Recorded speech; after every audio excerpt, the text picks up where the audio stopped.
नमस्कार, मेरी एक कहानी चैनल पर आपका स्वागत है।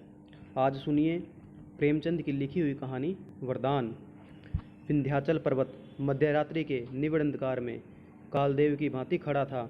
उस पर उगे हुए छोटे छोटे वृक्ष इस प्रकार दृष्टिगोचर होते थे मानो ये उसकी जटाएं हैं, और अष्टभुजा देवी का मंदिर, जिसके कलश पर श्वेत पताकाएं वायु की मंद मंद तरंगों में लहरा रही थी, उस देव का मस्तक है।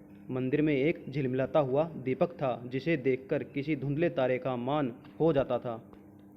अर्धरात्रि व्यतीत हो चुकी थी। चारों ओर भयावह सन्नाटा छाया हुआ था। गंगा जी की काली तरंगें पर्वत के नीचे सुखद प्रवाह से बह रही थी। उनके बहाव से एक मनोरंजक राग की ध्वनि निकल रही थी। ठोर ठोर नावों पर और किनारों के आसपास मल्लाहों के चूल्हों की आंच दिखाई देती थी। ऐसे समय में एक श्वेत वस्त्रधारिणी स्त्री अष्टभुजा देवी के सम्मुख हाथ बांधे बैठी हुई थी। उसका रोड मुखमंडल पीला था और भावों से कुलीनता प्रकट होती थी। उसने देर तक सिर झुकाए रहने के पश्चात कहा, माता, आज 20 वर्ष से कोई मंगलवार ऐसा नहीं गया जबकि मैंने तुम्हारे चरणों पर सिर न झुकाया हो। एक दिन भी ऐसा नहीं गया जबकि मैंने तुम्हारे चरणों का ध्यान न किया हो। तुम जगतारिणी महारानी हो। तुम्हारी इतनी सेवा करने पर भी मेरे मन की अभिलाषा पूरी न हुई। मैं तुम्हें छोड़कर कहाँ जाऊँ?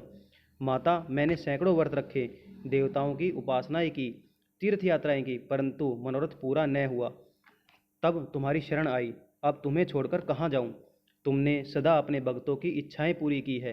क्या मैं तुम्हारे दरबार से निराश हो जाऊँ? स्वामा इसी प्रकार देर तक विनती करती रही।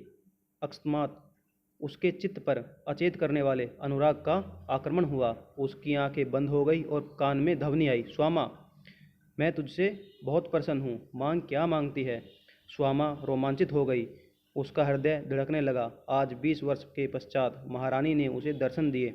वह कांपती हुई बोली, जो कुछ मांगोगी वह महारानी दोगी? हाँ, मिलेगा। मैंने बड़ी तपस्या की, अतएव बड़ा भारी वरदान मांगूंगी। क्या लेगी? कुबेर का धन? नहीं। इंद्र का बल? नहीं। सरस्वती की विद्या? नहीं। फिर क्या लेगी? संसार का सबसे उत्तम पदार्थ। वह क्या है? सपूत बेटा, जो कुल का नाम रोशन करे? नहीं। जो माता पिता की सेवा करे? नहीं। जो विद्वान और बलवान हो? नहीं। फिर सपूत बेटा किसे कहते हैं? जो अपने देश का उपकार करे।